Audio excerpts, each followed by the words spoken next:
ఢిల్లీలో మరో ఆత్మహత్య ఇప్పుడు మరోసారి అతిపెద్ద చర్చకు దారితీసింది అని చెప్పొచ్చు. ఎందుకంటే ఢిల్లీలో భార్య వేధింపులను తట్టుకోలేక ఉరి వేసుకుని ప్రముఖ కేఫ్ యజమాని ఆత్మహత్య చేసుకున్నటువంటి సంఘటన ఇప్పుడు కలకలం రేపుతోంది అని చెప్పొచ్చు. ఎందుకంటే మొన్ననే మనకు తెలుసు అతుల్ సుభాష్ అనే వ్యక్తి పూర్తిగా వీడియో రికార్డ్ చేసి తను ఎందుకు చనిపోయాడో అని చెప్తూ కూడా భార్య వేధింపులకే నేను చనిపోతున్నాను అని వీడియో రికార్డ్ చేసి చనిపోవడం జరిగింది. ఆ వార్త ఎంత కలకలం క్రియేట్ చేసిందో మనందరికీ తెలుసు. చాలా చర్చలకు దారితీసిన సిట్యుయేషన్. మరోసారి అగైన్ ఢిల్లీ కళ్యాణ్ విహార్ ప్రాంతానికి చెందినటువంటి ఇప్పుడు పునీత్ ఖురానా, ఆయనకు కేవలం 40 సంవత్సరాలు మాత్రమే. అతడి భార్య వచ్చేసి మానికా జగదీష్ పహ్వా.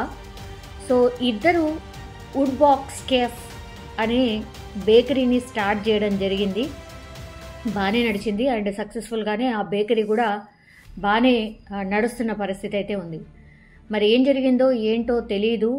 బిజినెస్ వైజ్గా అదంతా కూడా బాగానే ఉంది. బట్ కొంతకాలంగా వీళ్ళిద్దరి మధ్య కూడా తరచుగా గొడవలు జరగడం, ఆ తర్వాత ఇంకా కలిసి ఉండలేము అని డిసైడ్ అయ్యి విడాకులు తీసుకుందామని ఫిక్స్ అయ్యి విడాకులు కూడా తీసుకున్నారు. అండ్ ఆ కేసు కూడా ప్రస్తుతం కోర్టులో నడుస్తున్న పరిస్థితి అయితే కనిపిస్తోంది.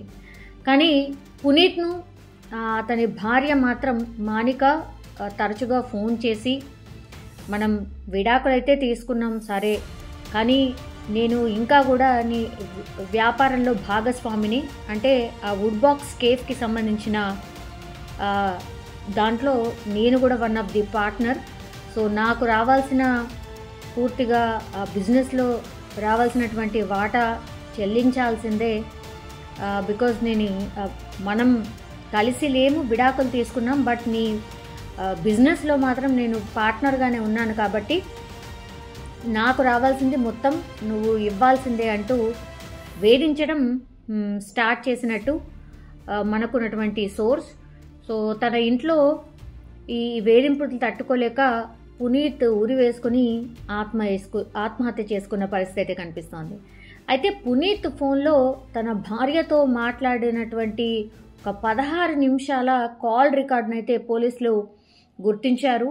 అంటే పునీత్ అండ్ భార్య మానిక ఫోన్లో ఏం మాట్లాడారు, ఆ 16 నిమిషాలే ఇప్పుడు పోలీసులకు కీలకంగా మారబోతోంది. ఈ కేసులో మరి ఏం జరిగింది ఏంటి అనేది తెలిసేది కూడా ఈ 16 నిమిషాల కాల్ రికార్డ్ ద్వారానే. పునీత్ ఫోన్ని స్వాధీనం చేసుకున్నటువంటి పోలీసులు అయితే ఆ దిశగానే దర్యాప్తు చేస్తూ ఉన్నారు. ఇప్పుడు కేసు నమోదు చేసినటువంటి పోలీసులు అయితే ఇప్పుడు పునీత్ భార్యనైతే విచారణకు హాజరు కావాలని నోటీసులు పంపించిన పరిస్థితి అయితే కనిపిస్తోంది. అన్యోన్యంగా ఉన్నటువంటి జంట మరి ఇద్దరి మధ్య మనస్పర్ధలు రావడం, ఆ తర్వాత విడిపోవడం జరిగింది. కానీ వాళ్ళిద్దరూ కలిసి ఉన్నప్పుడు స్టార్ట్ చేసినటువంటిది ఏదైతే వుడ్ బాక్స్ కేఫ్ ఉందో ఆ బేకరీకి సంబంధించి లావాదేవీల్లో కొంత ఇద్దరి మధ్య మాట పెరగడం, ఆ తర్వాత తన భార్య పూర్తిగా వేధించడం స్టార్ట్ చేసింది అతన్ని.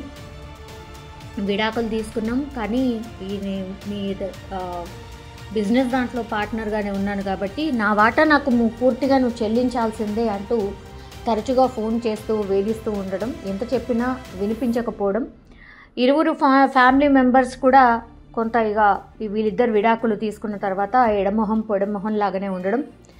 విడాకులు ఎలాగూ అవుతున్నాయి కాబట్టి మరి నా బిడ్డకు వచ్చే మొత్తాన్ని కూడా మీరు చెల్లించండి అని ఈ మానిక ఉన్నారు, మానిక తల్లిదండ్రులు కూడా ఈ పునీత్ తల్లిదండ్రుల మీద ఒత్తిడి తేవడం, ఇదంతా తట్టుకోలేనటువంటి పునీత్ ఇంకా ఆ వేధింపులు భరించలేక ఆత్మహత్య చేసుకున్నట్టుగా ఆ 16 నిమిషాలు ఏదైతే వీళ్ళిద్దరు భార్యాభర్తలు మాట్లాడారో ఆ కాల్ రికార్డ్ ఉంది కాబట్టి దాని బేస్గానే పోలీసులు ఇప్పుడు మానికానైతే విచారణకు పిలిచారు.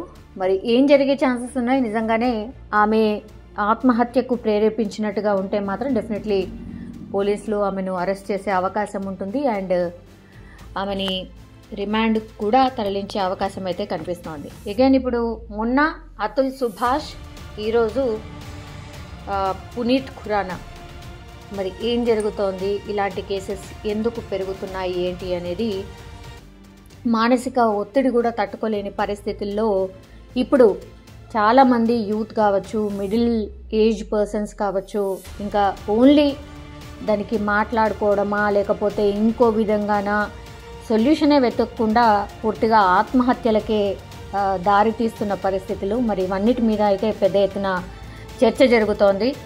అండ్ ఇట్లా భార్యలు కూడా ఇట్లా బ్లాక్మెయిల్ చేయడం, ఆ తర్వాత ఈ చట్టాలకు సంబంధించిన లొసుగులు కూడా యూజ్ చేసుకొని ఇట్లా ఎక్కువ మట్టుగా లేడీస్కి కొంత ఫేవర్గా ఈ చట్టాలు ఉన్నాయి కాబట్టి వాళ్ళే కొంత డామినేట్ చేస్తూ ఇట్లా వేధించడం స్టార్ట్ చేస్తున్నారు అనేది కూడా అతుల్ సుభాష్కి సంబంధించిన కేసులో కూడా చాలా పెద్ద ఎత్తున చర్చ జరిగింది. మరి ఇందులో ఏం జరగబోతోంది, ఇందులో ఏం జరుగుంటుంది అనేది పోలీసులు తేలిస్తే కానీ తెలిసే అవకాశం అయితే లేదు. బట్ ఆత్మహత్యలైతే పరిష్కారం కాదు, ఇది అందరూ కూడా గుర్తెరిగితే బాగుంటుంది.